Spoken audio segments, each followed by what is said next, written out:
Olá, viajante noturno! É bom ter você aqui comigo mais uma vez, neste cantinho quieto da internet, onde o tempo parece desacelerar um pouco. Adoraria saber de que parte do mundo você está nos ouvindo esta noite. Talvez enrolado em um cobertor, talvez olhando pela janela para um céu escuro, ou quem sabe com os olhos já pesados, deixando que as palavras flutuem ao seu redor como uma corrente gentil. Se este vídeo ressoar com você de alguma forma, se ele fizer sua mente vagar por caminhos interessantes ou simplesmente ajudar você a relaxar, seria maravilhoso se você considerasse deixar um like. Não é obrigatório, claro, mas ajuda outras pessoas a encontrarem esses momentos de calma e curiosidade. E se você ainda não é inscrito no canal, ficaria honrado em tê-lo aqui com mais frequência. Temos explorado os cantos mais estranhos e maravilhosos do conhecimento humano, sempre com esse tom de conversa noturna entre amigos. Para aqueles que já estão inscritos, meu sincero obrigado. Vocês tornam tudo isso possível. Hoje vamos falar sobre algo que, admito, pode soar como uma decepção: viajar à velocidade da luz. Sabe aquele sonho que aparece em quase toda a história de ficção científica? Naves prateadas cortando o espaço em flashes brilhantes, cruzando galáxias em instantes, capitães anunciando casualmente: prepare-se para a velocidade de dobra? Pois bem, tenho más notícias. Ou talvez, se olharmos de outro ângulo, as melhores notícias possíveis sobre como o universo realmente funciona. Porque a razão pela qual não podemos viajar à velocidade da luz não tem nada a ver com nossa tecnologia ser primitiva ou nossa engenharia ser inadequada. Tem a ver com algo muito mais profundo, mais fundamental, mais absoluto. Imagine por um momento que você está dirigindo na estrada. Você acelera de 60 para 80 km por hora, depois para 100. Dê mais combustível ao motor e você pode ir ainda mais rápido. 120. 140. Na sua experiência cotidiana, não há nada de especial sobre velocidade. É só uma questão de adicionar mais energia, mais impulso, mais força. Se você tem um foguete poderoso o suficiente, um motor grande o suficiente, energia suficiente, por que não poderia continuar acelerando indefinidamente? Por que não 50 mil quilômetros por hora? Por que não 1 milhão? Por que não 300 mil quilômetros por segundo? A velocidade da luz? Parece razoável, não é? É como subir uma escada. Você sobe um degrau, depois outro, depois outro. Não há nenhum degrau mágico onde de repente seus pés param de funcionar. Então por que a velocidade seria diferente? Por que haveria um limite absoluto, um número específico? 299.792.458 metros por segundo, para ser preciso. Além do qual o universo simplesmente diz não. Não, não ainda. Não, não com nossa tecnologia atual. Mas apenas não. Nunca. Impossível. Como se houvesse uma parede invisível embutida na própria estrutura da realidade. Aconchegue-se. Deixe seus ombros relaxarem. Vamos embarcar juntos em uma jornada que nos levará das rodovias familiares da experiência cotidiana até os limites mais estranhos e belos do que é fisicamente possível. Vamos encontrar equações que se quebram, paradoxos que fazem a cabeça girar e, no final, prometo, uma compreensão mais profunda sobre por que o universo é exatamente como deveria ser. Pelo caminho, veremos por que você se tornaria infinitamente pesado, por que o tempo pararia, por que o espaço se comprimiria, até não existir mais, e por que tudo isso é, estranhamente, uma espécie de perfeição cósmica. Feche os olhos se quiser, ou mantenha-os abertos, olhando para algum ponto distante. Não importa. O que importa é que você está aqui, e estamos prestes a explorar um dos nãos mais fascinantes que a natureza já pronunciou. Então vamos começar com algo simples, algo que você já conhece intimamente. Movimento. Você se move através do espaço todos os dias. Caminha até a cozinha, dirige até o trabalho. Talvez já tenha voado em um avião, sentindo aquele empurrão nas costas quando a aeronave acelera na pista. Movimento é natural, intuitivo. É uma das primeiras coisas que você experimentou quando bebê. Alcançar um objeto, engatinhar, dar aqueles primeiros passos trôpegos. E em toda a sua experiência com movimento, Uma coisa sempre foi verdade. Se você quer ir mais rápido, você simplesmente adiciona mais força. Empurre uma bola de gude com um dedo. Ela rola devagar. Empurre com mais força. Ela rola mais rápido. Chute uma bola de futebol suavemente e ela rola preguiçosamente. Chute com toda a sua força e ela voa. Cause e efeito. Mais força, mais velocidade. É linear, previsível, sensato. Newton codificou isso há mais de 300 anos. Força igual a massa, vezes aceleração. Quer acelerar algo? Aplique força. Quer acelerar mais? Aplique mais força. Simples. E na escala humana, na escala das coisas que fazemos todos os dias, isso funciona perfeitamente. Carros ficam mais rápidos com motores mais potentes. Foguetes escapam da gravidade da Terra com combustível suficiente, queimando intensamente. Não há limite visível, nenhuma parede que você atinja. Então nossa intuição, forjada por milhões de anos de evolução em um mundo de velocidades baixas, nos diz que velocidade é apenas uma questão de quanta energia você tem disponível. Quer ir à velocidade da luz? Construa um motor grande o suficiente. Quer ir mais rápido que a luz? Construa um motor ainda maior, exceto que não é assim que funciona, de jeito nenhum. E a primeira pista de que algo estava profundamente errado com nossa intuição veio de um lugar inesperado. Não de um foguete ou uma nave espacial, mas da própria luz. Luz. Essa coisa etérea e silenciosa que preenche nossos dias, que ricocheteia das paredes e entra pelos nossos olhos sem esforço aparente. Por muito tempo, as pessoas assumiram que a luz viajava instantaneamente, que você acendia uma vela e a luz simplesmente estava lá, em todos os lugares, ao mesmo tempo. Mas no final do século XVII, astrônomos começaram a notar algo estranho com as luas de Júpiter. Seus eclipses aconteciam mais cedo ou mais tarde do que o previsto, dependendo de onde a Terra estava em sua órbita. A explicação? A luz levava tempo para viajar. Ela tinha velocidade. No século XIX, físicos conseguiram medir essa velocidade com precisão crescente. E o número que encontraram era grande. Absurdamente grande pela perspectiva humana, mas finito, aproximadamente 300.000 quilômetros por segundo, rápido o suficiente para dar a volta na Terra mais de 7 vezes em um único segundo, rápido o suficiente para que a luz do Sol leve apenas 8 minutos para chegar até nós através de 150 milhões de quilômetros de espaço vazio. Era uma velocidade que parecia pertencer a algum reino além da experiência humana, algo quase divino em sua magnitude. Mas ainda era apenas uma velocidade, apenas um número. E se a luz podia viajar a 300.000 quilômetros por segundo, por que algo mais não poderia viajar a 400.000 ou 500.000? O que tornava aquele número específico especial? Aqui é onde a história fica interessante, porque os físicos do século XIX tinham uma teoria sobre como a luz funcionava. Eles pensavam que a luz era uma onda, o que fazia sentido, já que ela se comportava como ondas de água ou ondas sonoras em muitos experimentos. Mas havia um problema. Ondas de água precisam de água para ondular através dela. Ondas sonoras precisam de ar ou algum outro meio para se propagar. Então, pensaram os físicos, a luz deve precisar de algum meio também. Eles chamaram esse meio hipotético de éter luminífero, uma substância invisível, sem massa, que permeava todo o espaço, apenas ficando ali tranquilamente enquanto a luz ondulava através dela. E se o éter existisse, então você deveria ser capaz de detectá-lo. Como? Através do movimento. Pense assim. Se você está parado em um lago calmo e uma onda passa por você, ela tem uma certa velocidade.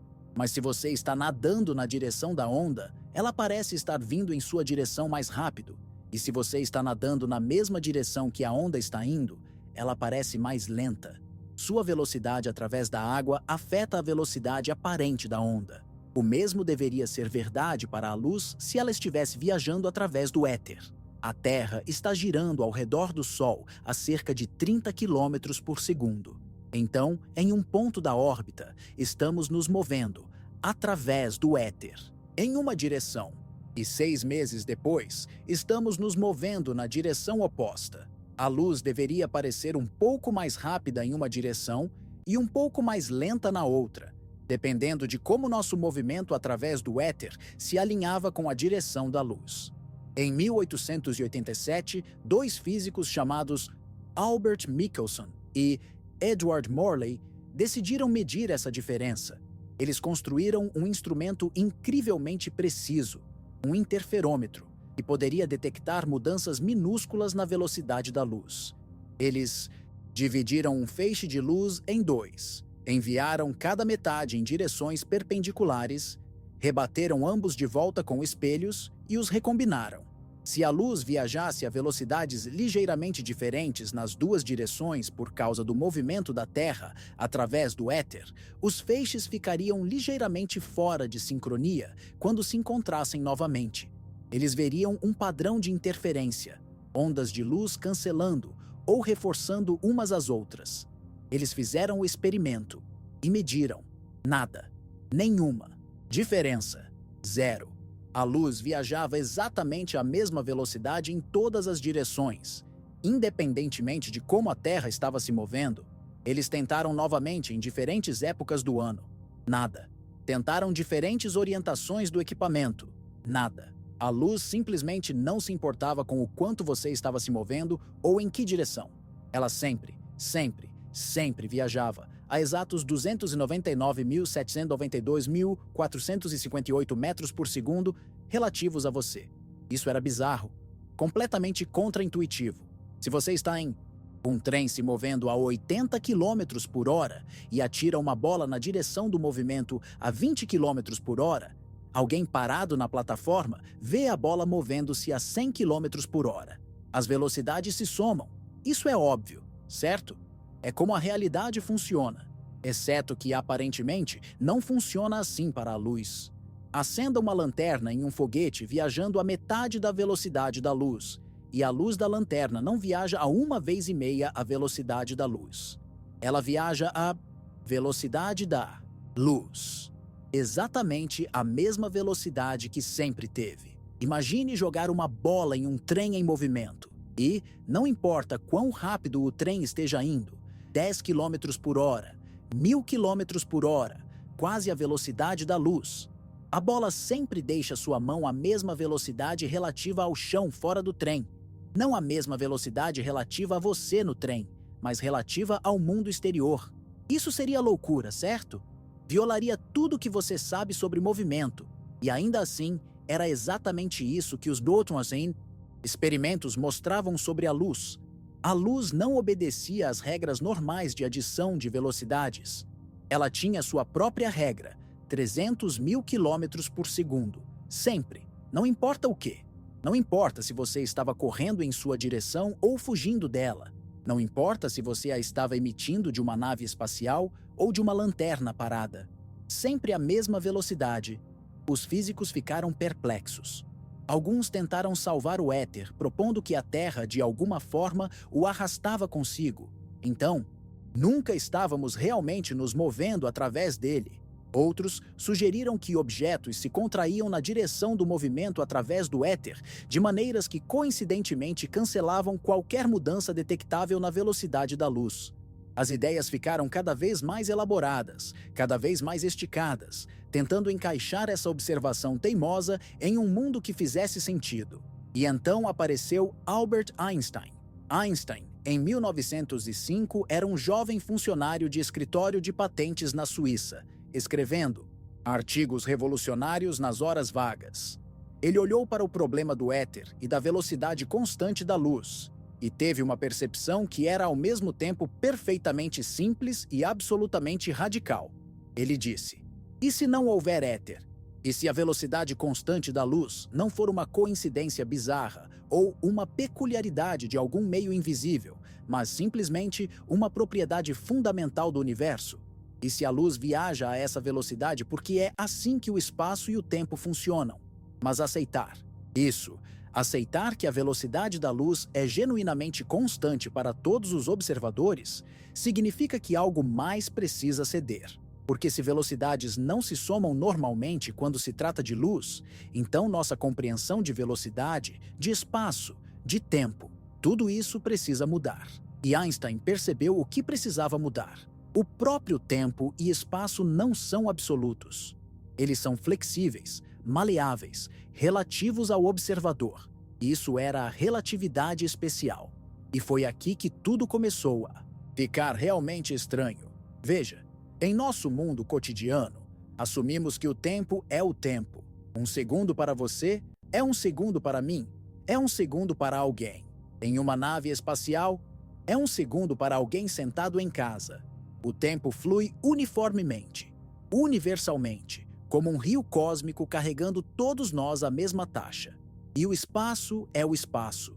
1 metro aqui é 1 metro ali. Distâncias são fixas, reais, concretas. Mas se a velocidade da luz precisa ser a mesma para todos, então tempo e espaço precisam se ajustar. Eles precisam se esticar e comprimir de maneiras que garantam que não importa quão rápido você esteja se movendo, quando você mede a velocidade da luz, sempre obtém a mesma resposta. E isso significa que tempo e espaço não são as coisas fixas e separadas que pensávamos que eram. Eles estão entrelaçados em algo que Einstein chamou de espaço-tempo, um tecido unificado onde movimento através do espaço afeta a passagem pelo tempo, e vice-versa. Pense nisso assim. Imagine que você tem 100 pontos de velocidade para gastar. Na vida cotidiana, você está parado no espaço, velocidade espacial de 0. Então está gastando todos os seus 100 pontos movendo-se através do tempo à taxa máxima, 1 segundo por segundo. Isso é porque o tempo parece fluir normalmente para você. Agora imagine que você começa a se mover através do espaço. Você está usando alguns daqueles pontos de velocidade para movimento espacial. Digamos que você está indo à metade da velocidade da luz. E isso consome 50 pontos. Mas você ainda tem apenas 100 pontos no total. Então agora, você só tem 50 pontos restantes para movimento através do tempo. O tempo desacelera para você. Para cada segundo que passa no seu relógio, 2 segundos passam para alguém que está parado. Isso não é uma ilusão ou um truque de percepção. É real. Relógios atômicos em aviões rápidos realmente marcam o tempo mais devagar que relógios idênticos no solo. Satélites em órbita experimentam o tempo a uma taxa diferente de nós aqui na superfície. Partículas subatômicas, que normalmente decairiam em 1 microsegundo, duram muito mais quando estão voando perto da velocidade da luz através de aceleradores de partículas. Porque, de seu ponto de vista, menos tempo está passando. E aqui está o ponto crucial. À medida que você se aproxima mais e mais da velocidade da luz, você usa mais e mais de seus pontos de velocidade para movimento espacial, o que significa que resta menos e menos para movimento temporal. À medida que você se aproxima de 299.792 km por segundo, seu movimento através do tempo se aproxima de 0. Se você pudesse realmente alcançar a velocidade da luz, se você pudesse usar todos os seus 100 pontos para movimento espacial, você não teria pontos restantes para tempo. O tempo pararia completamente. Claro, isso é apenas uma analogia. A matemática real é mais complexa, mas captura a ideia essencial. Tempo e espaço são 2 lados da mesma moeda, e há uma quantidade fixa de movimento através do espaço-tempo. Mova-se mais rápido através do espaço, e você deve se mover mais devagar através do tempo. E a velocidade da luz é o limite onde todo o seu movimento é através do espaço, e nenhum através do tempo. Mas espere, você pode estar pensando, se o tempo apenas desacelera à medida que você vai mais rápido, por que isso impediria você de alcançar a velocidade da luz? Certamente você poderia simplesmente continuar acelerando, com seu relógio marcando cada vez mais devagar, até finalmente chegar lá? Aqui é onde encontramos nosso próximo obstáculo. E este é ainda mais fundamental, ainda mais absoluto que a questão do tempo. Este envolve algo que parece muito mais sólido e imutável que o tempo: sua massa. Em nossa experiência cotidiana, Massa é fixa. Uma pedra de 1 quilo é uma pedra de 1 quilo, seja você a carregando em casa ou levando-a em um carro em alta velocidade. Sua massa não muda. É uma propriedade intrínseca do objeto, uma medida de quanto material está ali, quanta inércia ele tem, quanta força você precisa para movê-lo. Mas na relatividade, massa não é tão simples. Há algo chamado massa de repouso, a massa que um objeto tem quando está parado relativo a você. E então há o que poderíamos chamar de massa relativística, a resistência efetiva à aceleração que um objeto demonstra quando está se movendo muito rápido. À medida que algo acelera cada vez mais perto da velocidade da luz, algo estranho acontece. Ele fica mais difícil de acelerar. Não apenas um pouco mais difícil, mas exponencialmente, dramaticamente, infinitamente mais difícil. É como se o objeto estivesse ganhando massa à medida que acelera. Empurre um elétron parado e ele acelera prontamente.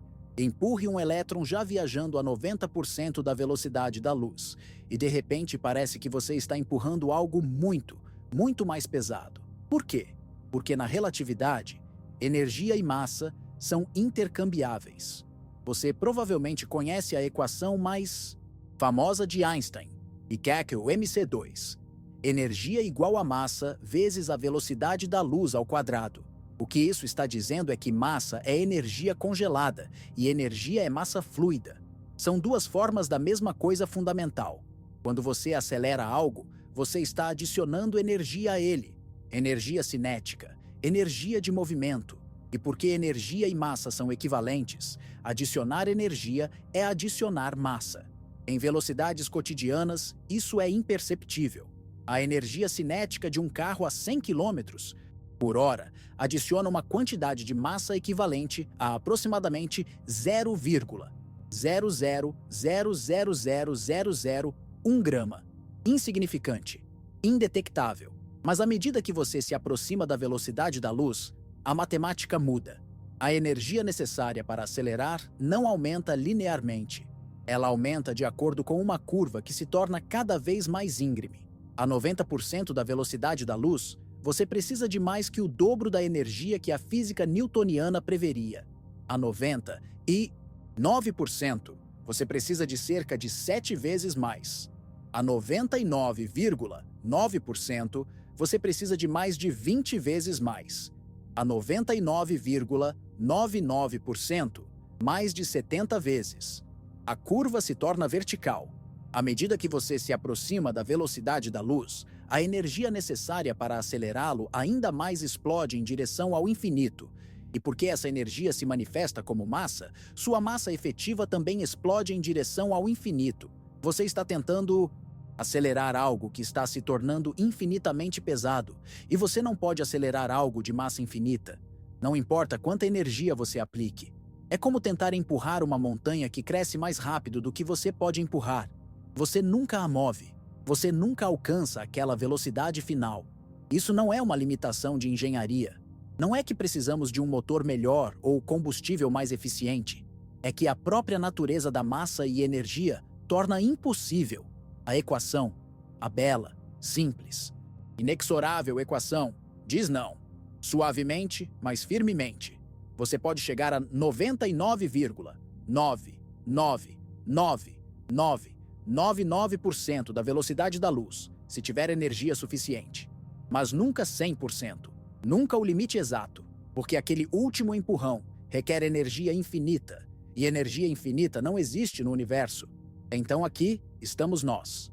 O tempo desacelera à medida que você acelera, aproximando-se de parar completamente na velocidade da luz. A massa aumenta, aproximando-se de infinito. A energia necessária explode além de qualquer quantidade finita. E começamos a ver por que 300 mil quilômetros por segundo não é apenas rápido. É uma fronteira fundamental, uma linha divisória na própria estrutura da realidade. Mas essa não é nem mesmo a história completa, porque enquanto o tempo está desacelerando e a massa está aumentando, algo mais está acontecendo. Algo igualmente estranho, igualmente fundamental. O próprio espaço está mudando ao seu redor. O espaço Sua frente começa a encolher, não metaforicamente, não como uma ilusão de ótica ou truque de perspectiva, literalmente, fisicamente, as distâncias na direção do seu movimento se comprimem, se achatam, se tornam mais curtas. Se você pudesse olhar pela janela de uma nave espacial, viajando a uma fração significativa da velocidade da luz, veria o universo à frente, se transformando de maneiras bizarras e maravilhosas. Estrelas que deveriam estar espalhadas pelo céu se aglomerariam em sua linha de visão frontal. Distâncias que levavam anos-luz para atravessar de repente pareceriam menores, comprimidas, como se o cosmos estivesse sendo espremido em um funil apontando na direção do seu movimento. Isso é chamado de contração do comprimento, e é o gêmeo inseparável da dilatação do tempo. Se o tempo desacelera quando você se move rápido, o espaço precisa encolher proporcionalmente, porque velocidade é distância dividida por tempo. Para que a velocidade da luz permaneça constante para todos, os observadores, e lembre-se, ela deve permanecer constante. Tempo e espaço precisam conspirar juntos, dançando uma coreografia precisa, onde cada ajuste em um é equilibrado por um ajuste no outro. Imagine que você está viajando para uma estrela que está a 10 anos-luz de distância. Na Terra, observadores veem você indo a 86% da velocidade da luz. Para eles, sua jornada levará cerca de 11 anos e meio. Mas no seu relógio, na sua nave, o tempo está passando mais devagar, apenas metade da taxa que passa na Terra. Então, para você, a viagem leva apenas cerca de 5 anos e 3/4. Mas espere, se você está indo a 86% da velocidade da luz e viaja por 5 anos e 3/4, você só deveria cobrir cerca de 5 anos-luz de distância. Como você chegou a uma estrela que estava a 10 anos-luz? A resposta: para você, a estrela nunca esteve a 10 anos-luz de distância. Do seu ponto de vista, na sua nave em movimento, a distância até a estrela foi contraída. Ela estava apenas a cerca de 5 anos-luz. O espaço encolheu na direção do seu movimento exatamente o suficiente para que tudo se equilibrasse, para que a matemática funcionasse, para que a velocidade da luz permanecesse invariável. E quanto mais rápido você vai, mais severa fica a compressão. A 99% da velocidade da luz, distâncias encolhem para cerca de 1/7 do que eram. A 99,9% para cerca de 1/22 avos. A 99,99% para cerca de 1/70 avos. O padrão está ficando familiar agora? À medida que você se aproxima da velocidade da luz, as distâncias na sua direção de viagem se aproximam de zero. Na velocidade da luz, se você pudesse alcançá-la, não haveria distância alguma. O universo inteiro na sua direção de viagem seria esmagado em um ponto único e infinitamente fino. 10 anos-luz, 1000 anos-luz, 1 milhão de anos-luz, tudo comprimido a nada. Do ponto de vista de um fóton de luz, se um fóton pudesse ter um ponto de vista, não há espaço algum a atravessar. E porque o tempo também parou completamente, não há tempo algum para atravessá-lo. Um fóton é emitido do Sol e absorvido pelo seu olho. E do ponto de vista do fóton, essas duas coisas acontecem no mesmo lugar, no mesmo instante. Sem viagem, sem duração, sem experiência de passagem. Isso parece loucura, eu sei. E se sua cabeça está começando a girar um pouco, se você está sentindo aquele desconforto peculiar que vem de tentar encaixar conceitos que simplesmente não cabem nas categorias familiares da experiência cotidiana, você está em boa companhia. Físicos levaram décadas para se acostumar com essas ideias, e alguns nunca ficaram completamente confortáveis com elas. Não porque a matemática estava errada, a matemática era perfeita, bela, verificada repetidamente por experimentos, mas porque ela descreve uma realidade tão radicalmente diferente daquela que nossos cérebros evoluíram para navegar. Mas aqui está o que é importante. Todas essas coisas estranhas, dilatação do tempo, aumento de massa, contração do espaço, não são bugs do universo, são recursos. Elas são as maneiras pelas quais a realidade se protege, Mantém-se consistente. Evita contradições. Elas são o que deve acontecer para que a velocidade da luz permaneça constante. E a velocidade da luz deve permanecer constante por quê? Bem, porque o espaço-tempo é fundamentalmente estruturado dessa forma. Pense nisso como as regras de um jogo. No xadrez, o bispo se move diagonalmente. Por quê? Não há nenhuma razão física profunda. É apenas a regra. Mas uma vez que você aceita essa regra, todas as outras peças e estratégias fazem sentido em relação a ela. O universo é semelhante, exceto que suas regras não são arbitrárias. Elas são lógica pura, cristalizada em física. A velocidade da luz, sendo constante, não é uma escolha aleatória que o cosmos fez.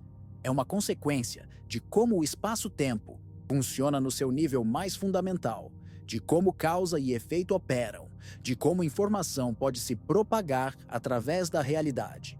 E uma vez que você aceita essa regra, C é constante, todo o resto segue inexoravelmente.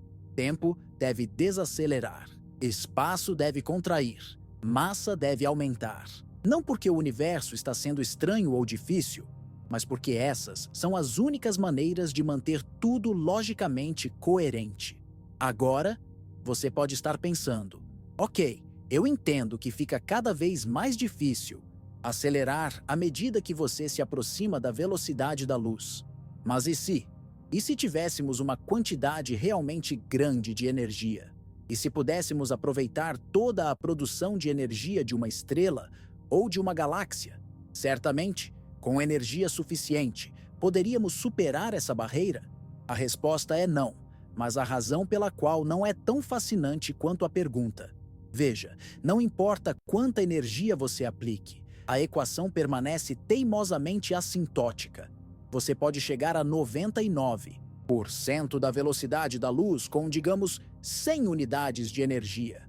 Para chegar a 99,9%, você precisa de muito mais, talvez 1000 unidades. Para 99,99%, talvez 10.000. Para 99,999%, talvez 100.000. Cada casa decimal adicional requer mais energia do que a anterior, e o padrão nunca para. É um limite assintótico. Você pode chegar arbitrariamente perto, mas nunca pode realmente alcançá-lo. Não importa quanto combustível você tenha. Isto é matematicamente idêntico a tentar contar até infinito. Você pode contar até 1 milhão, 1 bilhão, 1 trilhão, um Google. Cada número que você nomeia, não importa quão grande, ainda está infinitamente distante de infinito. Infinito não é apenas um número realmente grande, é categoricamente diferente de qualquer número finito. Da mesma forma, a velocidade da luz não é apenas muito rápida, é categoricamente diferente de qualquer velocidade abaixo dela. E há outra coisa, algo que aprofunda ainda mais a impossibilidade. Não se trata apenas de energia, trata-se de onde essa energia pode vir. Em um universo finito com conteúdo finito de energia, simplesmente não há energia suficiente para acelerar mesmo uma única partícula de massa até exatamente a velocidade da luz.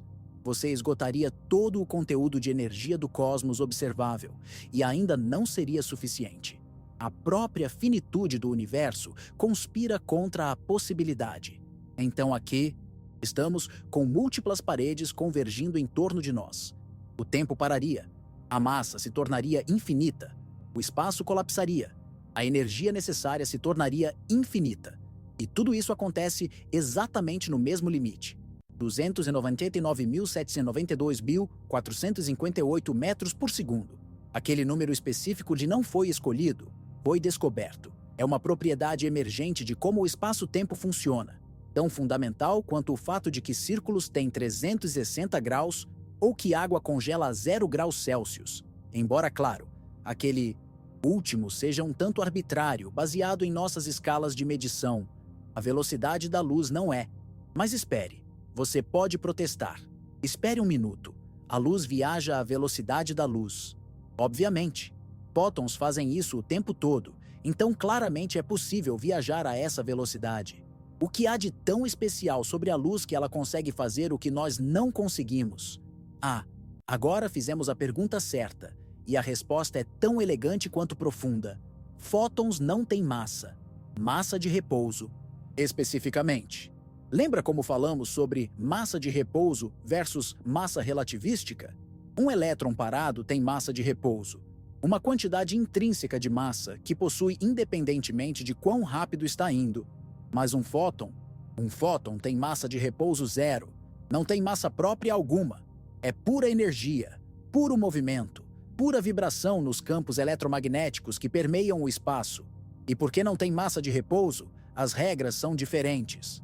As equações que dizem que massa explode para infinito quando você se aproxima da velocidade da luz, essas equações envolvem dividir pela massa de repouso. Se a massa de repouso é zero, você está dividindo por zero, e a equação se torna indefinida. Ela não proíbe movimento à velocidade da luz. Ela requer isso. Um fóton não pode viajar a nenhuma velocidade exceto a velocidade da luz. Não pode desacelerar. Não pode acelerar, já que está no limite. Do momento em que é criado ao momento em que é absorvido, ele viaja a exatos c, sem exceções. É o que um fóton é. Uma partícula sem massa cuja própria existência é movimento à velocidade da luz.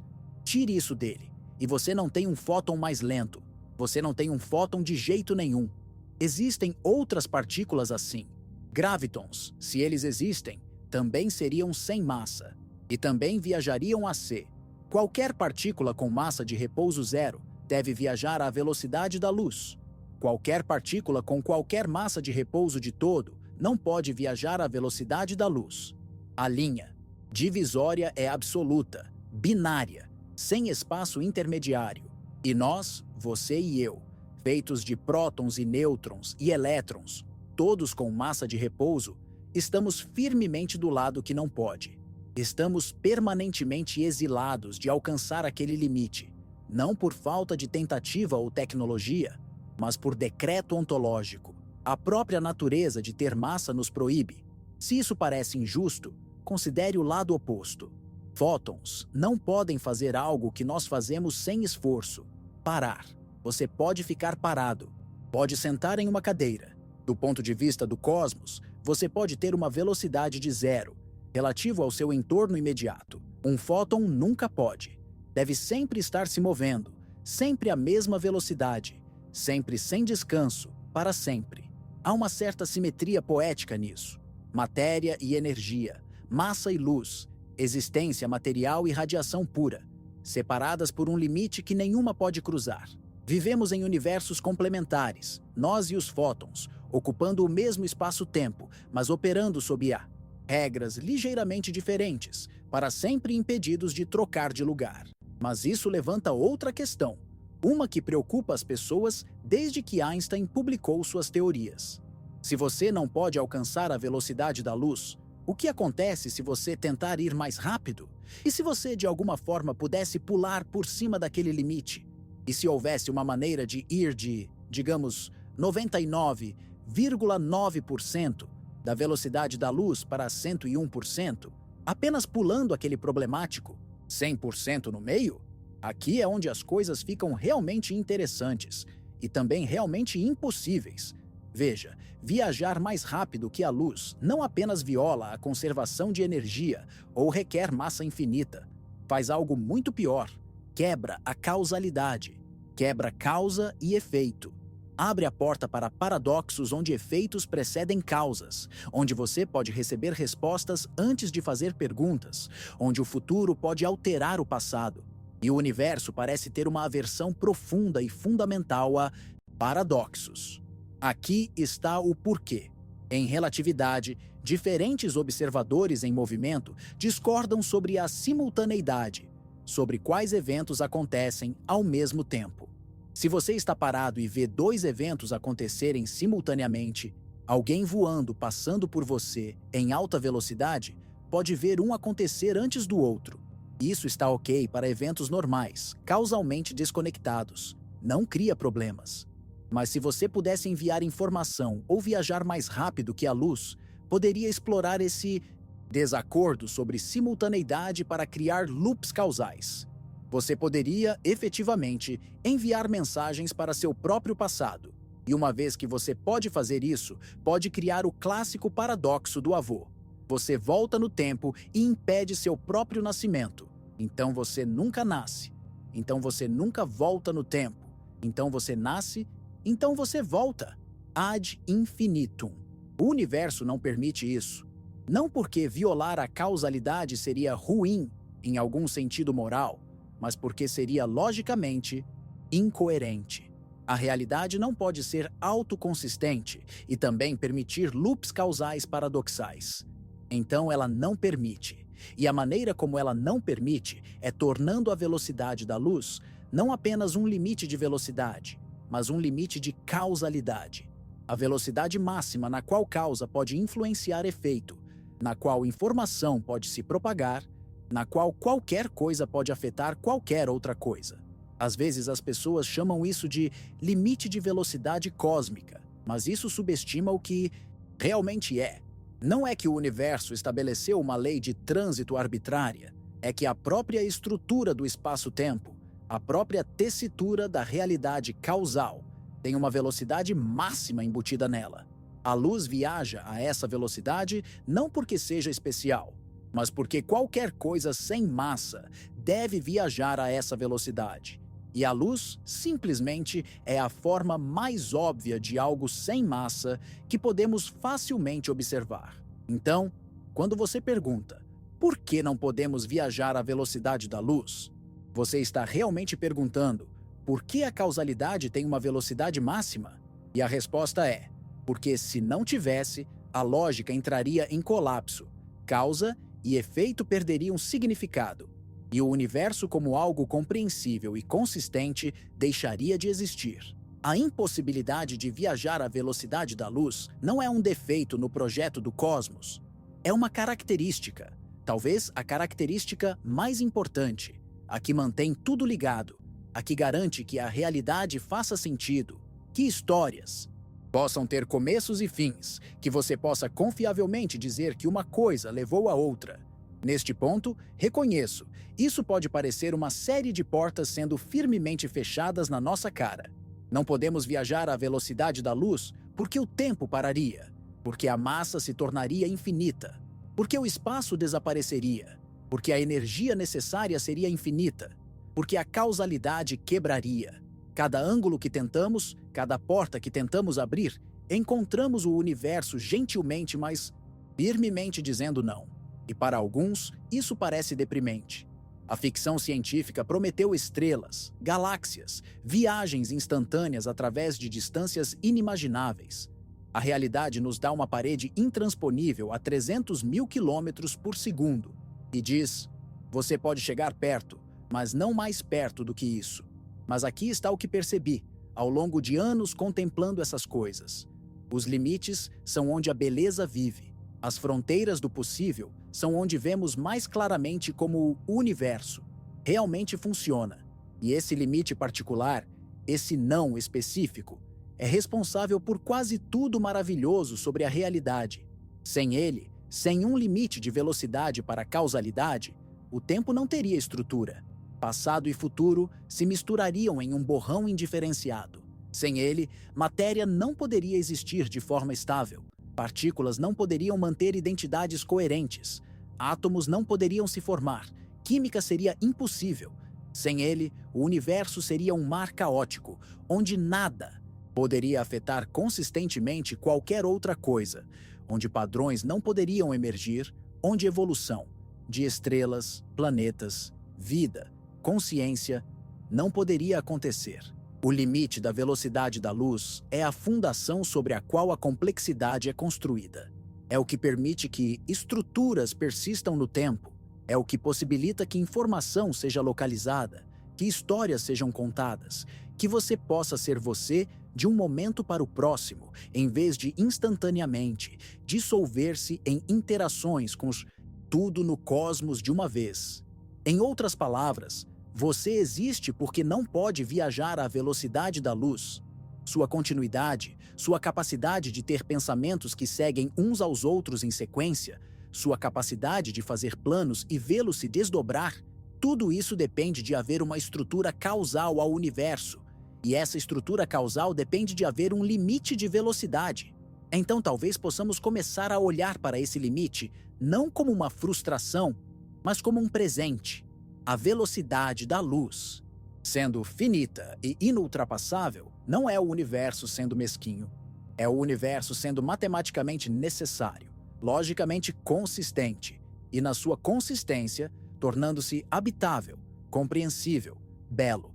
Mas isso ainda nos deixa com uma pergunta. Se não podemos alcançar ou exceder a velocidade da luz diretamente, há maneiras indiretas, brechas, truques criativos. A física realmente fecha todas as portas ou há janelas que poderíamos escalar? É aí que as coisas ficam especulativas, imaginativas e, sim, esperançosas de maneiras que dobram, mas tecnicamente não quebram as regras. É aí que conhecemos as dobras Warp, os buracos de minhoca e outras soluções exóticas para as equações de Einstein que dizem: ok, você não pode ir mais rápido que a luz através do espaço, mas e se você puder fazer o próprio espaço se mover? E se você puder driblar completamente a distância? E se houver atalhos pela estrutura da realidade que tecnicamente obedecem o limite de velocidade enquanto praticamente o ignoram? Essas ideias vivem no limiar entre física rigorosa e ficção científica informada. E é aí que nossa jornada está prestes a nos levar. Essas ideias vivem no limiar entre física rigorosa e ficção científica informada.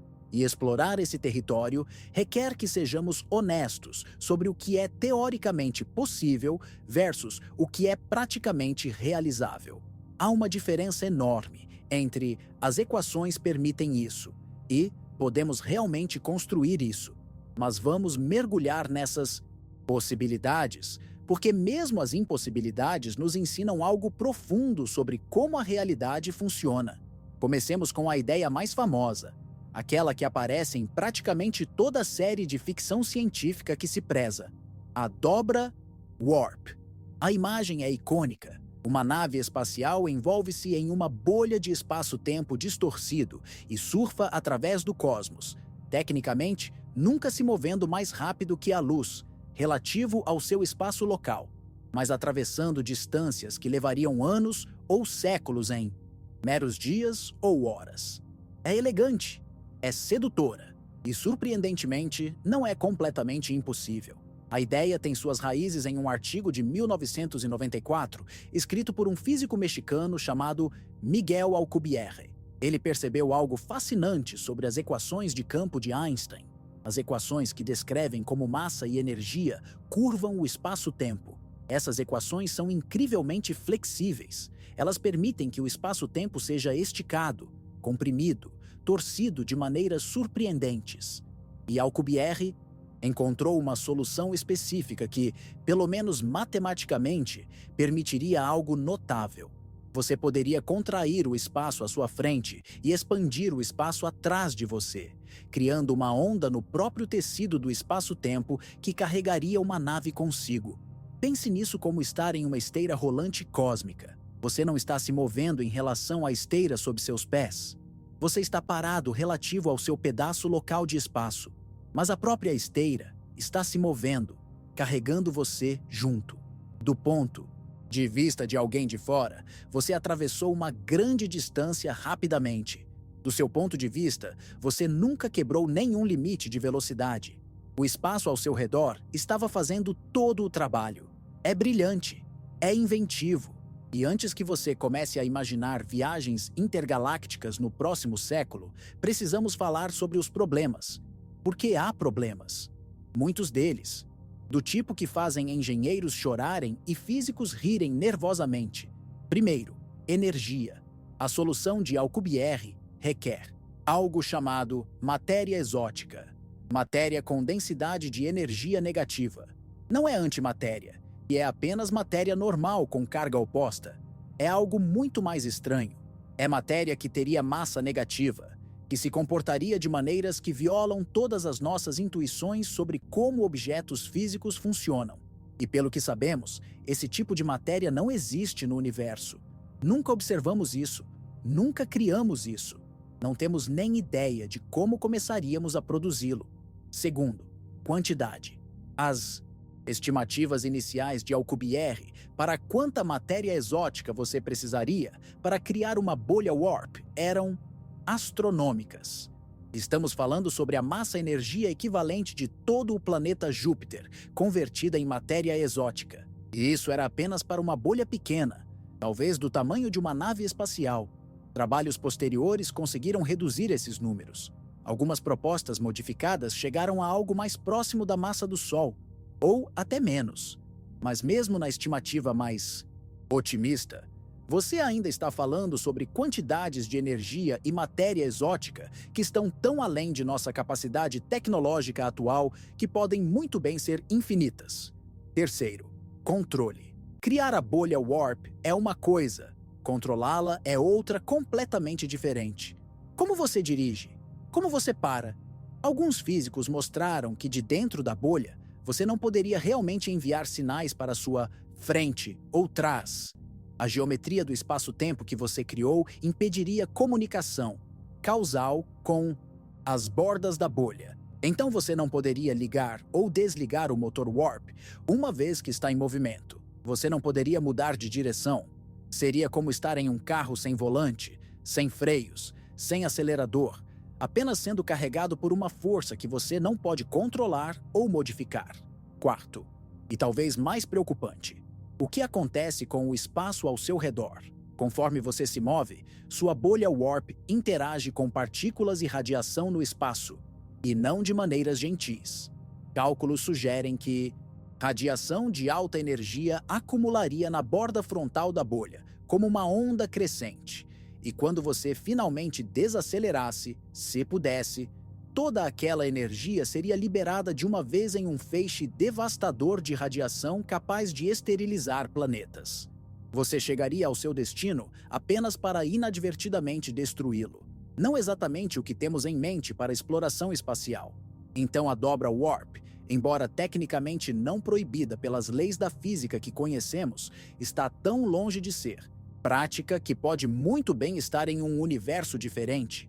Não é que seja impossível no sentido de violar lógica fundamental. É impossível no sentido de que construir uma requer recursos, materiais e controle sobre o espaço-tempo que estão incomensuravelmente além de qualquer coisa que possamos imaginar alcançar. É como perguntar a alguém no século XII como construir um smartphone. Não é que viole as leis da natureza que eles conheciam, é que a cadeia de descobertas, invenções, infraestrutura e compreensão necessária é tão vasta que não há nem caminho visível de onde eles estavam para onde precisariam estar. Mas e os buracos de minhoca? Certamente ouvimos falar sobre aqueles. Atalhos através do espaço-tempo, pontes conectando pontos distantes no universo, túneis através do próprio tecido da realidade. Se você não pode ir mais rápido que a luz através do espaço, talvez possa simplesmente reduzir a distância que precisa viajar. Como dobrar uma folha de papel para que dois pontos distantes se toquem. Então, perfurar através de ambos de uma vez. E sim, os buracos de minhoca também existem como soluções para as equações de Einstein. A matemática os permite. Você pode escrever geometrias de espaço-tempo onde há, essencialmente, um túnel conectando duas regiões distantes. Entre em uma extremidade, saia na outra, e do ponto de vista de alguém do lado de fora, você atravessou 1000 anos-luz instantaneamente. Do seu ponto de vista, você apenas percorreu um túnel curto, nenhum. Limite de velocidade foi quebrado, mas aqui está o problema. E neste ponto, você pode estar detectando um padrão. Os buracos de minhoca, como emergem naturalmente das equações de Einstein, são incrivelmente instáveis. Eles querem colapsar imediatamente. Imagine tentar manter um túnel aberto através de uma montanha, mas a montanha está constantemente tentando fechar o túnel, esmagar tudo dentro dele. Para manter um buraco de minhoca aberto, você precisaria de... Você adivinhou. Matéria exótica. Aquela mesma substância hipotética com densidade de energia negativa, que não temos ideia se existe ou como criar. E mesmo se você pudesse criar matéria exótica, e mesmo se você pudesse usá-la para estabilizar um buraco de minhoca, você ainda tem o problema de criá-lo em primeiro lugar. Você não pode simplesmente decidir que quer um buraco de minhoca conectando a Terra a Alpha Centauri e começar a cavar. Você teria que encontrar um buraco de minhoca que já existe, talvez um resquício microscópico do Big Bang, uma flutuação quântica no espaço-tempo primitivo, e de alguma forma alargá-lo até um tamanho utilizável sem destruí-lo. Ou você teria que criar um do zero, o que exigiria manipular o espaço-tempo em escalas tão extremas que estamos falando sobre o tipo de energia presente nos primeiros momentos após o Big Bang. E há outro probleminha. Mesmo que você resolva tudo isso, mesmo que você tenha sua matéria exótica e seu buraco de minhoca estável e funcional, físicos mostraram que você pode usá-lo para criar uma máquina do tempo. Não intencionalmente, talvez, mas inevitavelmente. Se você pode viajar através de um buraco de minhoca mais rápido do que a luz poderia viajar através do espaço normal, então, com a configuração certa de movimento relativo entre as duas bocas, você pode criar loops causais. Você pode receber mensagens antes de enviá-las. E o universo, como já discutimos, tem uma aversão profunda a paradoxos. Então, há razões para pensar que o cosmos pode ter mecanismos embutidos, mecanismos que ainda não entendemos completamente, que impedem a formação de buracos de minhoca, atravessáveis, ou pelo menos os impedem de serem usados de maneiras que violam a causalidade. Há algo quase poético sobre isso, não acha? Cada vez que encontramos uma brecha em potencial, cada vez que a matemática diz, bem, tecnicamente isso não é impossível, o universo tem outra camada de proteção. Precisa de matéria exótica? Nunca a vimos. Precisa de quantidades. Planetárias de energia? Não as temos. Cria loops causais? O cosmos fecha essa porta também. É como se a realidade estivesse profundamente comprometida em manter suas regras, em garantir que causalidade permaneça intacta, que o espaço-tempo se comporte de maneira consistente. Mas há outras ideias flutuando por aí, outras especulações e possibilidades que as pessoas levantaram. E se pudéssemos criar pequenas distorções locais no espaço-tempo que nos permitissem viajar mais rápido sem tecnicamente acelerar além de ser? E se pudéssemos encontrar alguma dimensão extra, algum atalho através de um espaço de dimensões superiores que não estamos normalmente cientes? E se o universo não fosse tão simples quanto 4 dimensões de espaço-tempo e houvesse caminhos através da realidade que ainda não descobrimos? Estas são perguntas legítimas, mas elas nos movem ainda mais para o reino da especulação profunda. Dimensões extras aparecem em certas teorias. Teoria das cordas, por exemplo, prevê que pode haver dimensões espaciais adicionais além das 3 que experimentamos, enroladas tão pequenas que nunca as notamos. Mas essas dimensões, se existem, são microscopicamente minúsculas. Não são espaços vastos pelos quais você poderia viajar. São mais como texturas na estrutura do espaço-tempo, relevantes para a física de partículas, mas não para viagens interestelares. E quanto à mecânica quântica? Certamente há algo ali que poderíamos explorar? Afinal, partículas quânticas fazem coisas estranhas. Elas podem existir em múltiplos estados ao mesmo tempo. Elas podem estar entrelaçadas através de distâncias arbitrárias, influenciando instantaneamente umas às outras, independentemente de quão separadas estejam. Isso não viola o limite da velocidade da luz? A resposta curta é não. O entrelaçamento quântico é um dos fenômenos mais mal compreendidos na física popular. Sim, quando 2 partículas estão entrelaçadas, medir uma instantaneamente afeta a outra. Não importa a distância. Mas você não pode usar isso para enviar informação.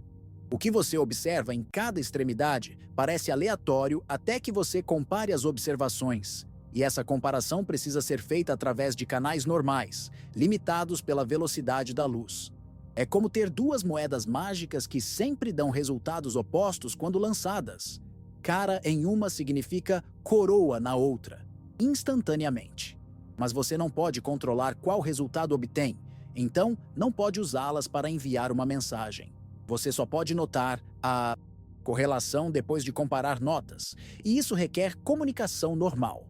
O universo é profundamente, quase irritantemente, bom em fechar brechas. Cada vez que pensamos, e quanto a isso? A natureza já pensou nisso e selou essa rota. É como se houvesse um princípio orientador, uma regra metafísica que diz: a causalidade será preservada. A informação não viajará mais rápido que c. O passado não será alterável. A lógica permanecerá consistente. E talvez devêssemos fazer uma pausa aqui e reconhecer algo. Se você está se sentindo um pouco desiludido, um pouco frustrado com todos esses nãos e impossibilidades, essa sensação é completamente natural.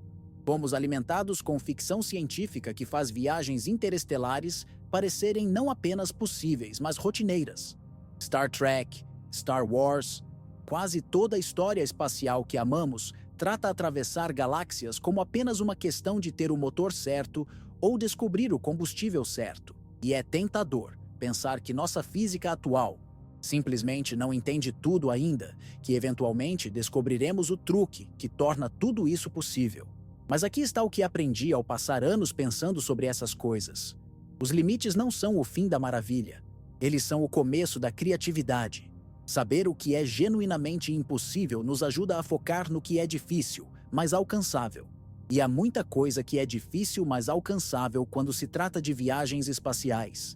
Podemos não ser capazes de viajar à velocidade da luz, mas podemos chegar razoavelmente perto. 10% da velocidade da luz? Desafiador, mas não absurdo com tecnologia que podemos imaginar desenvolver. 20%? Mais difícil, mas não fisicamente proibido. A essa velocidade, você poderia alcançar Alpha Centauri, nosso vizinho estelar mais próximo, em cerca de 20 anos. Isso é uma vida humana. É longo, mas não impossível. E há truques que podemos usar. Dilatação do tempo. A mesma coisa que torna impossível alcançar a velocidade da luz, na verdade, nos ajuda em velocidades altas. Se você está viajando a 80% da velocidade da luz, o tempo desacelera para você em comparação com observadores estacionários. Uma viagem que leva 50 anos pelo relógio da Terra pode levar apenas 30 anos pelo seu relógio. Vá mais rápido, 90% de C, e a diferença se torna mais dramática. O universo está lhe dando uma compensação. Você não pode alcançar os lugares mais rapidamente de uma perspectiva externa, mas você pode experimentar menos tempo pessoal durante a jornada. Há propostas para naves de geração, onde múltiplas gerações de humanos viveriam e morreriam a bordo durante jornadas que duram séculos. Há ideias sobre suspensão criogênica, desacelerando o metabolismo humano até quase parar para que décadas passem em um sono sem sonhos. Há até especulações sobre enviar não humanos, mas informação, upload de consciências humanas em computadores, transmitindo-as como sinais de rádio à velocidade da luz, reconstruindo-as em corpos robóticos ou clonados na outra extremidade. Nenhuma dessas soluções é perfeita. Todas elas vêm com seus próprios desafios enormes, biológicos, psicológicos, tecnológicos, éticos. Mas elas não são proibidas pela física fundamental. Elas são difíceis de maneiras que podemos trabalhar para superar, ao contrário de impossível de maneiras que nenhuma quantidade de trabalho mudará. E há beleza nisso também. Há algo sobre saber que o cosmos tem regras firmes, que nem tudo é possível, e faz as coisas que são possíveis se sentirem mais reais, mais conquistáveis. Se tudo fosse permitido, nada teria peso. É o empurrar contra limitações que torna a engenhosidade significativa. Além disso, não estar presos à nossa vizinhança cósmica imediata por limites reais nos força a apreciar onde estamos. A Terra, esse ponto azul pálido orbitando uma estrela média em uma galáxia não particularmente especial, de repente se torna incrivelmente preciosa quando percebemos que alcançar qualquer outra coisa semelhante requer décadas ou séculos de esforço. Isso muda a perspectiva.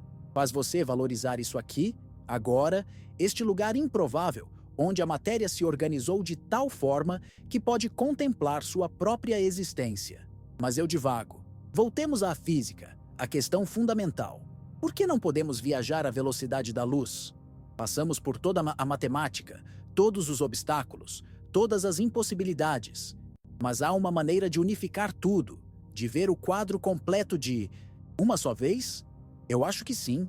E tem a ver com a natureza fundamental do que massa e energia realmente são, e como elas se relacionam com a estrutura do espaço-tempo.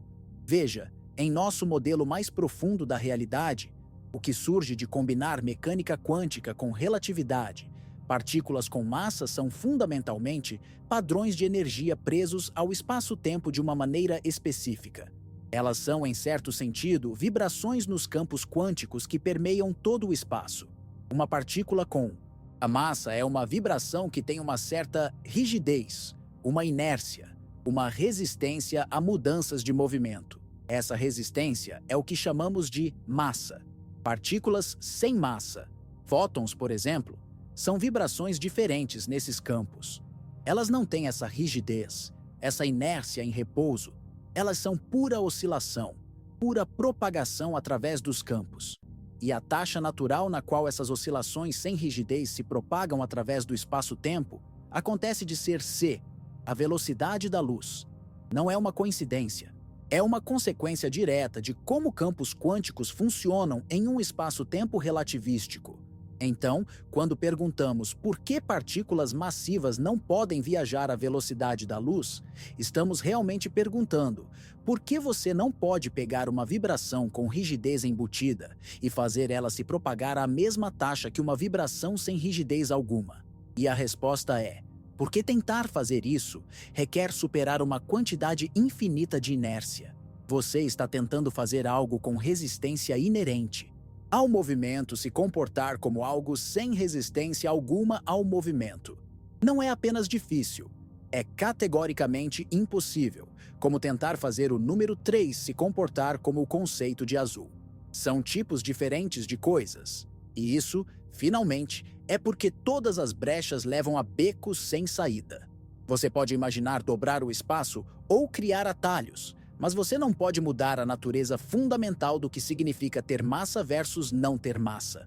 Você pode imaginar quantidades vastas de energia, exótica, mas você não pode mudar o fato de que adicionar energia a algo massivo faz ele se comportar mais massivo, não menos. O problema é intrínseco à estrutura da realidade, não um acidente de nossa tecnologia atual ou compreensão. Há uma pergunta que às vezes fica sem resposta em tudo isso, e acho que vale a pena abordá-la agora, enquanto estamos mergulhados nessas profundezas.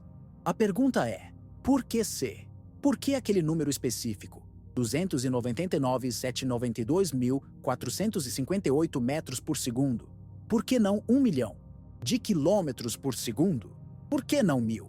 Por que não infinito, tornando tudo instantâneo? Quem ou o que escolheu aquele valor particular? A resposta honesta é: não sabemos.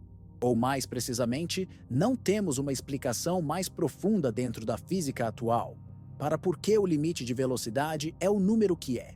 Na medida em que podemos dizer, é simplesmente uma constante fundamental da natureza, um parâmetro que você mede, não que você deriva de princípios mais profundos. Mas há algo interessante para notar. O valor específico de C depende de quais unidades você está usando. Em metros por segundo, é cerca de 300 milhões. Em milhas por hora, é cerca de 670 milhões. Mas essas são unidades humanas, escolhidas por conveniência para medir coisas em escala humana.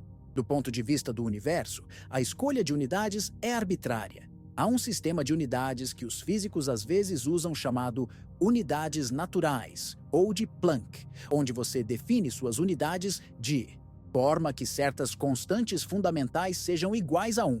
E nesse sistema, C, a velocidade da luz, é apenas 1. Não 300 milhões de qualquer coisa. Apenas 1.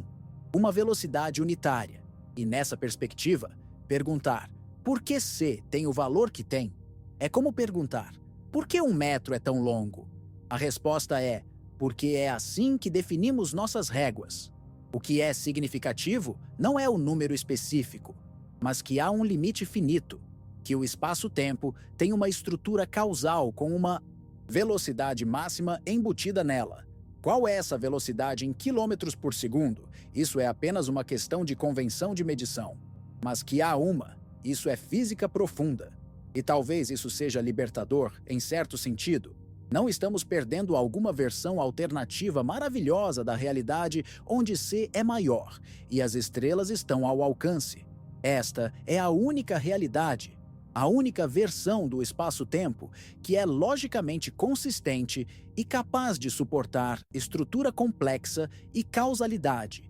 E, por fim, vida e consciência. O limite da velocidade da luz não é algo que foi imposto à realidade. É algo que emerge da natureza fundamental do que a realidade é. Então aqui estamos nós, criaturas feitas de átomos, limitadas por termodinâmica e metabolismo, vivendo em um universo onde as distâncias entre as estrelas são medidas em anos-luz e a taxa máxima de viagem é 300 mil quilômetros por segundo. De certas perspectivas, parece sombrio. Espaço é vasto. Somos lentos. As estrelas estão tão longe que podem muito bem estar em sonhos. Mas de outra perspectiva, talvez seja exatamente certo. Talvez seja apropriado que o cosmos seja grande e que conquistá-lo seja difícil. Talvez seja apropriado que não haja atalhos fáceis, nenhuma tecnologia mágica que nos permita ignorar as consequências da distância e do tempo. Talvez seja apropriado que, se quisermos alcançar as estrelas, precisaremos pensar em múltiplas gerações. Precisaremos construir naves que são mundos em si. Mesmas, precisaremos nos tornar o tipo de espécie que pensa em termos de séculos em vez de trimestres. E talvez o próprio ato de fazer isso, de aprender a trabalhar dentro dos limites reais do universo em vez de fantasiar sobre quebrá-los, seja o que nos tornará dignos de chegar lá. E talvez o próprio ato de fazer isso, de aprender a trabalhar dentro dos limites reais do universo, em vez de fantasiar sobre quebrá-los, seja o que nos tornará dignos de chegar lá. Há uma lição mais profunda, enterrada em tudo isso, algo que transcende a física e toca em como vivemos nossas vidas, como pensamos sobre possibilidade e impossibilidade, como nos relacionamos com a realidade em si. Porque a história de por que não podemos viajar à velocidade da luz é, em última análise, uma história sobre limites, sobre como eles funcionam, o que eles significam e por que eles importam. Passamos nossas vidas empurrando contra limites. É natural, é humano. Quando alguém nos diz que algo é impossível, nossa primeira reação frequentemente é perguntar: mas e se? E se formos mais inteligentes? E se trabalharmos mais? E se encontrarmos uma abordagem diferente? Essa persistência, essa recusa em aceitar não como resposta, levou a alguns dos maiores triunfos da humanidade. Voar era impossível até que não foi. Ir à Lua era fantasia até que não era. Comunicação instantânea através de continentes era mágica até que se tornou banal. Então, quando a física nos diz: você não pode viajar à velocidade da luz, é tentador pensar nisso como apenas mais um limite temporário, apenas mais uma barreira esperando para ser quebrada pela próxima geração de gênios determinados. Mas há uma diferença crucial entre limites práticos e limites fundamentais. Entre não podemos fazer isso ainda e isso não pode ser feito, nunca, sob nenhuma circunstância, não importa quanta engenhosidade ou recursos sejam aplicados. Limites práticos são como montanhas. Eles parecem intransponíveis até que alguém descobre o caminho ao redor, ou inventa equipamento de escalada melhor, ou cava um túnel através. Limites fundamentais são diferentes. Eles não são obstáculos no nosso caminho. Eles são parte da própria estrutura sobre a qual o caminho é construído. Você não os contorna. Você não os escala. Eles simplesmente são. Da mesma forma que um triângulo tem 3 lados, da mesma forma que você não pode ter um círculo quadrado, da mesma forma que 2 mais 2 nunca será 5. A velocidade da luz é um limite fundamental. E reconhecer isso, verdadeiramente internalizá-lo, requer uma mudança sutil mas importante em como pensamos. Requer distinguir entre pessimismo, desistir do que é difícil, e realismo, reconhecer o que é genuinamente impossível. Requer aprender a direcionar nossa energia e criatividade não para lutar contra os muros que não podem cair, mas para explorar o vasto território que existe dentro deles. E aqui está a coisa notável. Aquele território é muito maior do que você pensa. Apenas porque não podemos viajar à velocidade da luz, não significa que estamos presos à Terra, ou ao Sistema Solar, ou até mesmo à nossa galáxia. Significa que jornadas serão longas, que precisaremos paciência, que precisaremos pensar diferentemente sobre tempo e distância e o que significa ser explorador. Considere o que já realizamos trabalhando dentro de nossos limites. Colocamos máquinas na superfície de Marte. Enviamos sondas além das fronteiras do Sistema Solar. Voyager 1 e 2, agora. Viajando pelo espaço interestelar, ainda enviando sinais de volta através de bilhões de quilômetros de vazio. Pousamos em cometas. Sobrevoamos Plutão. Detectamos ondas gravitacionais de colisões de buracos negros a bilhões de anos-luz de distância. Capturamos imagens de galáxias se formando quando o universo tinha apenas uma fração de sua idade atual. Nenhuma dessas coisas requereu quebrar a velocidade da luz. Elas requeriam paciência, engenhosidade, matemática cuidadosa, instrumentos precisos e disposição para trabalhar em escalas de tempo que se estendem além de vidas individuais. Elas requeriam aceitar que algumas respostas levam décadas para chegar, que algumas viagens são de ida sem volta, que alguns projetos serão completados por gerações que nem nasceram quando o trabalho começou. E há algo profundamente bonito nisso. Algo que se perde quando imaginamos portais instantâneos e velocidade de dobra casual. O esforço importa, a distância importa, o tempo importa. Quando levou anos da Voyager para alcançar os planetas externos, cada imagem que ela enviou de volta era preciosa. Cada descoberta era conquistada. Não havia jeito rápido, não havia atalhos. Apenas a jornada lenta e constante através do cosmos, uma transmissão de dados por vez. Talvez seja isso que o universo está tentando nos ensinar com seu limite de velocidade inflexível. Que algumas coisas devem levar tempo, que distância deve significar algo, que esforço e paciência e persistência ao longo de gerações deve ser necessário para as maiores conquistas, que não há tecnologia mágica que nos permita pular as partes difíceis. E talvez isso seja um presente, em vez de uma prisão. Porque se pudéssemos viajar instantaneamente para qualquer lugar, o que seria especial sobre qualquer lugar? Se as estrelas estivessem a apenas um pulo, perderíamos o senso de admiração pela própria imensidão do cosmos. Perderíamos a apreciação pela raridade e preciosidade de mundos habitáveis. Perderíamos o entendimento de que estamos em algo delicado e improvável aqui na Terra, algo que não pode simplesmente ser replicado na próxima esquina galáctica. O universo é vasto. Isso deveria ser verdade. Somos pequenos. Isso deveria ser verdade também. E a tensão entre essas duas verdades, nossa pequenez e o tamanho incompreensível de tudo além de nós, é onde o significado vive, é onde humildade encontra ambição, é onde reverência encontra curiosidade. Então, talvez a pergunta não seja: por que não podemos viajar à velocidade da luz? Mas sim, o que podemos fazer sabendo que não podemos? Como exploramos o cosmos com as ferramentas que temos, dentro dos limites que são reais? Como pensamos em viagens interestelares, não como voos casuais, mas como jornadas geracionais que exigem tipos completamente novos de sociedades humanas? Como usamos robótica e inteligência artificial para estender nosso alcance, além do que nossos corpos frágeis podem suportar? Como enviamos não pessoas, mas sementes, bancos de genes, bibliotecas de conhecimento, instruções para reconstruir civilização onde quer que elas pousem?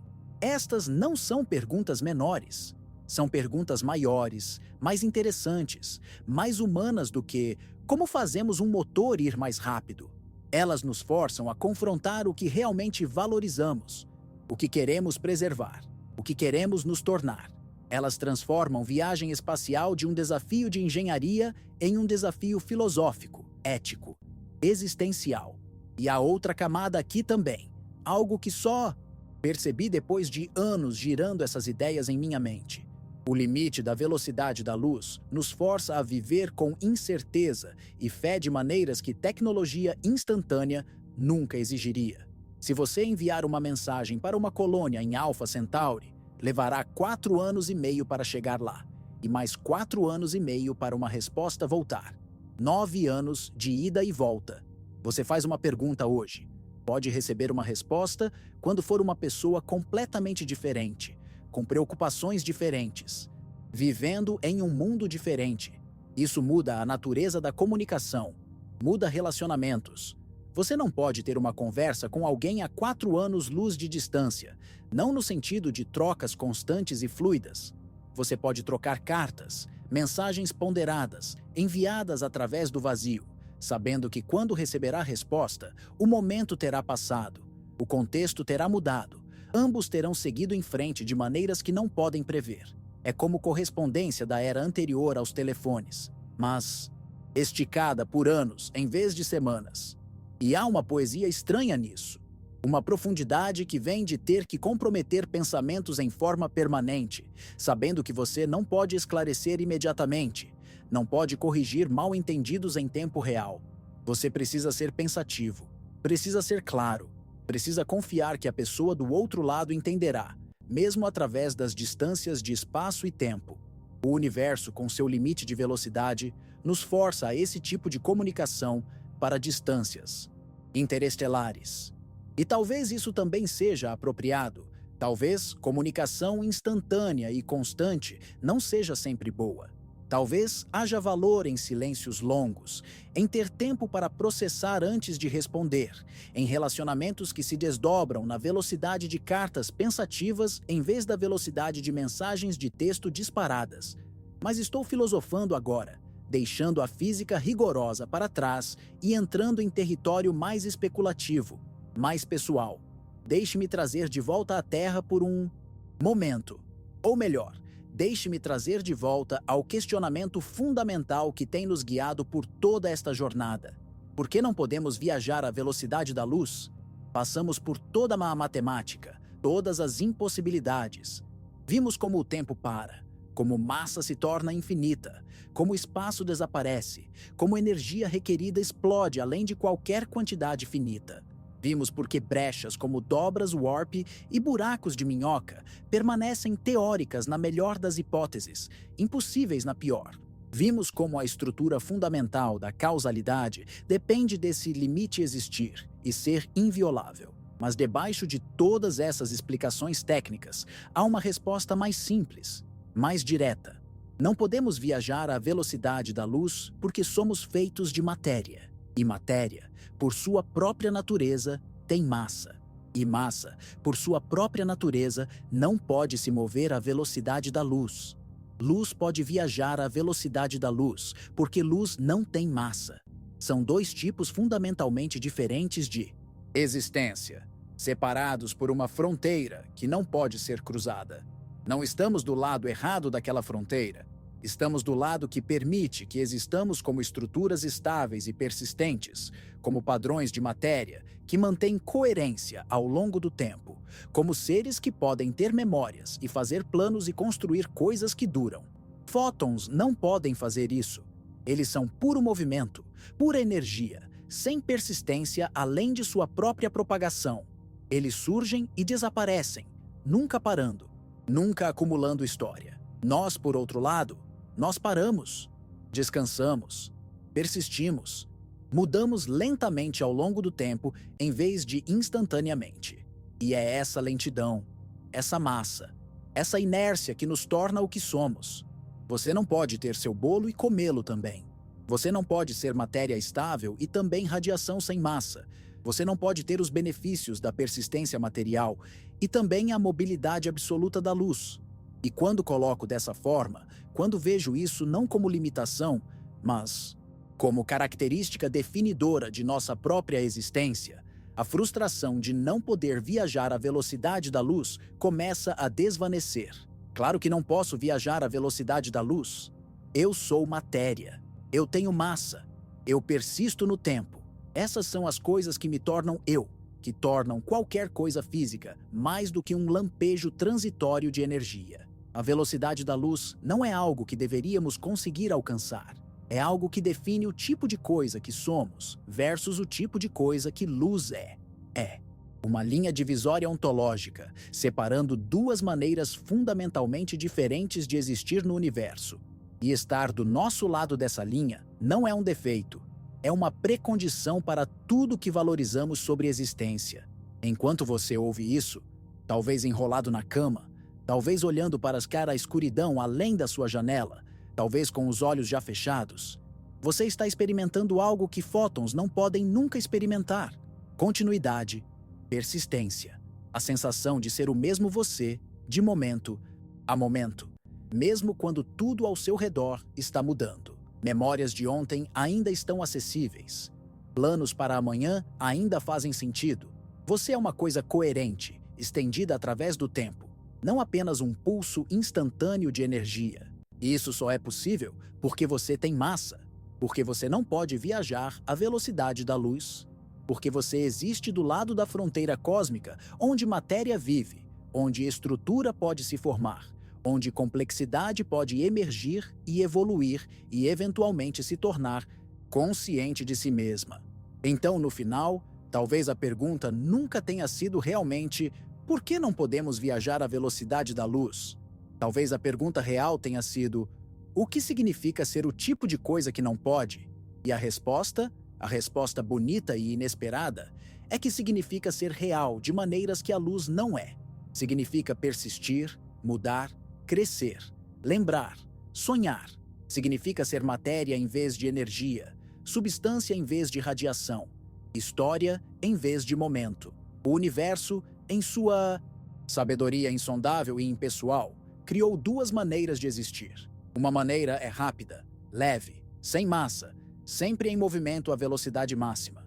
A outra maneira é lenta, pesada, persistente, capaz de parar e pensar e ser. E nós, você e eu e todo ser senciente que já contemplou as estrelas, somos a segunda maneira.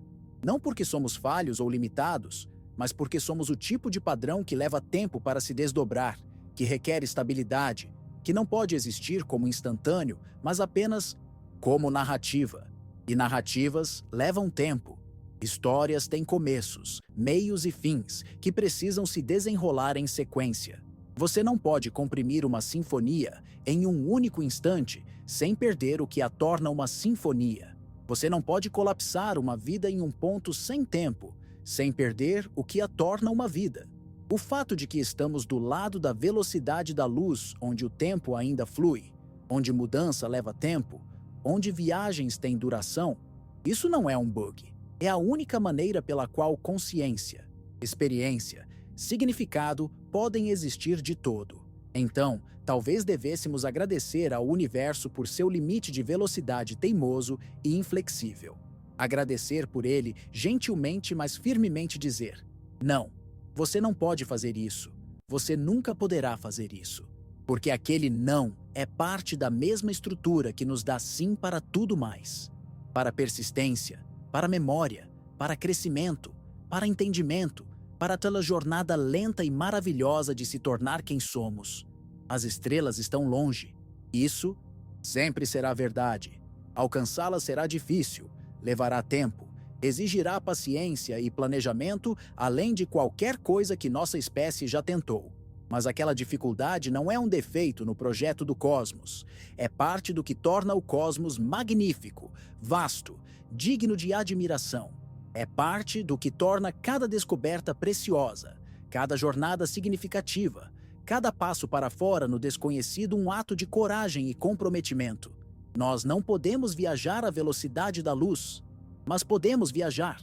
Podemos nos mover através das estrelas lentamente, pacientemente, carregando nossos corpos frágeis ou nossas mentes transferidas, ou nossas sementes de vida através das distâncias. Podemos enviar luz adiante de nós, mensagens, dados, conhecimento, viajando a ser, enquanto nós seguimos atrás mais devagar.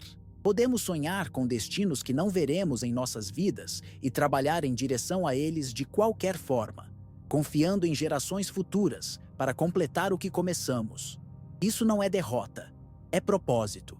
É a natureza de fazer algo verdadeiramente grande, não instantaneamente, não sem esforço, mas ao longo do tempo, com persistência, com a lenta acumulação de progresso que só criaturas com massa e memória podem alcançar.